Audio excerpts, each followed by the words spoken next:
Assalamu alaikum wa rahmatullahi ta'ala wa barakatu al'ummar Najeriya ko in ce al'ummar arewacin Najeriya, saboda magana zan yi ne da harshen Hausa. Ina tunanin kamar harshen ya fi ƙarfi a arewacin Najeriya. Da ban yi niyyar cewa komai ba akan wannan dabarwa da ake yi na mai gidana Adamu Ezam. Abin da yasa na kira shi da mai gidana saboda ba a canja wa tuwo suna. Tabbas a ƙarƙashin sa na koyi sana'ar kiɗa. Waƙa kuma ita baiwa ce dama da ita nan zo Allah ya yi da baiwar waƙa tun musulmi.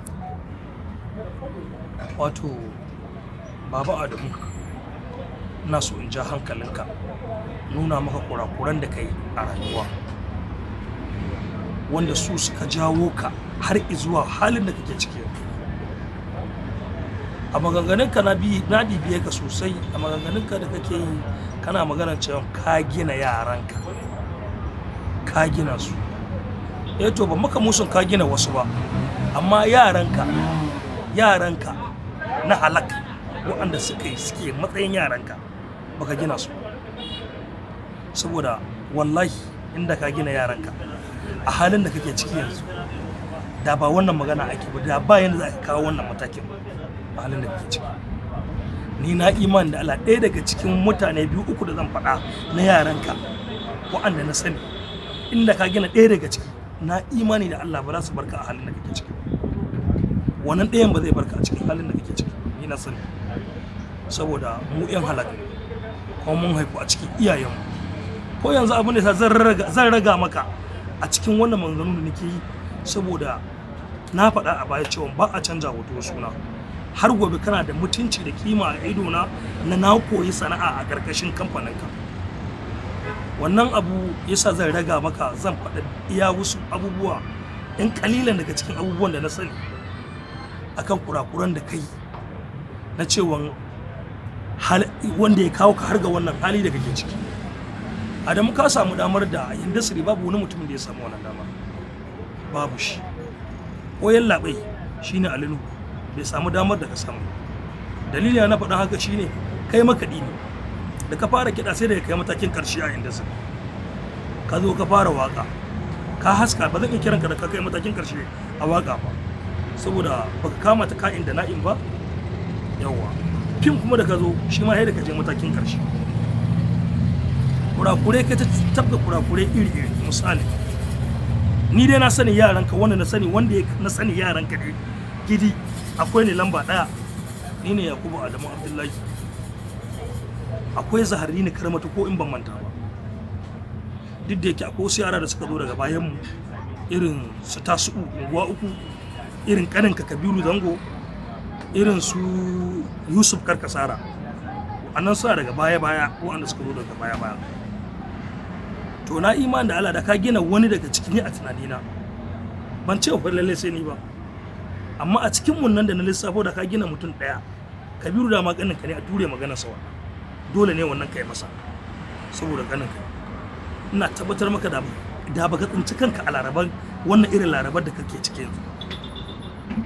Wa'anda ka gina ko kake kirarin cewa ka gina su, ka musu motoci, ka musu waye, dukan ku kun haɗu ne a kasuwar bukata da kai da su gaba daya.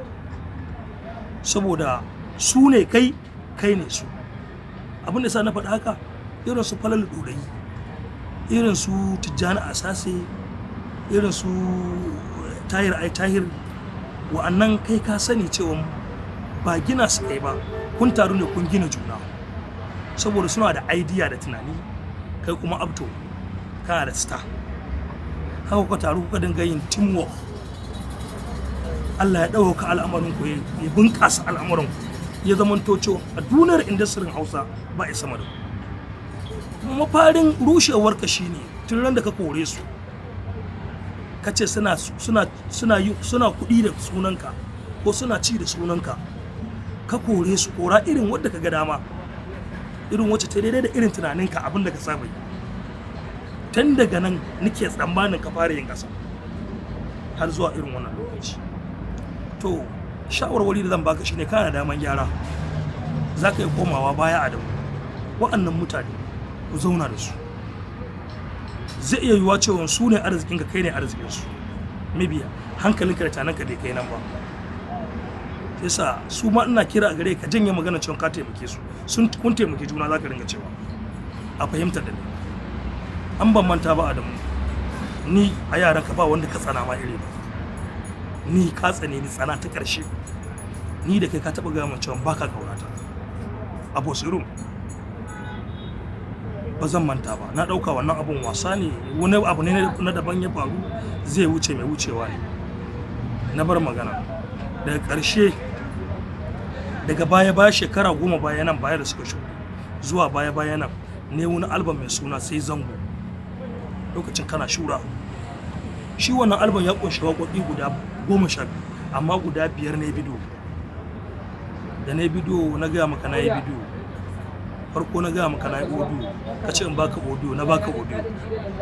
Na yi bidiyo sai ka ce mini in zo in sa, farko ka ce min ma in yi hotuna na poster. Na je tradition ba na mantawa 1 minute. Na je tradition na yi hotuna akalla sun kai guda 20 ko 30 na turo maka. A cikin wannan hotuna ka ɗauki kwaya ɗaya jal kai posting a Instagram ɗinka. Ina nan da shi har yanzu a Instagram ɗina. Daga nan baka ƙara cewa komai ba. Sai ka kira ni na je Gwamna Road a gidanka Kaduna. Aka kunna album ana kallo, ba na manta ƴaƴanka ma masu wayon duk waƙa ta riga ta zama national anthem a bakin su. Yaran da sun iya waƙoƙin. Sai wannan abin ya burge ka. Ba na manta matarka 'yar Kamaru kuna zaune da ita a kujera guda, ina gefe, ta raɗa maka abu kunna. Sai ka gaya mini cewa ta ce a gaya min cewa ta bani kaza mai kafa 4. Sai na ce na gode. Amma ba duk da na san fa wannan magana ce kawai na sani. Saboda na gaya maka cewa sai aka zo magana na muka keɓance ni da kai, na gaya maka cewa ina da waɗanda suka sai album. Sai ka ce album ba na sayarwa ba. Akwai wanda ya sai album ɗin 450 a wannan lokacin. Akwai wanda ya sai album na naira 400, akwai wanda ya siya naira 350.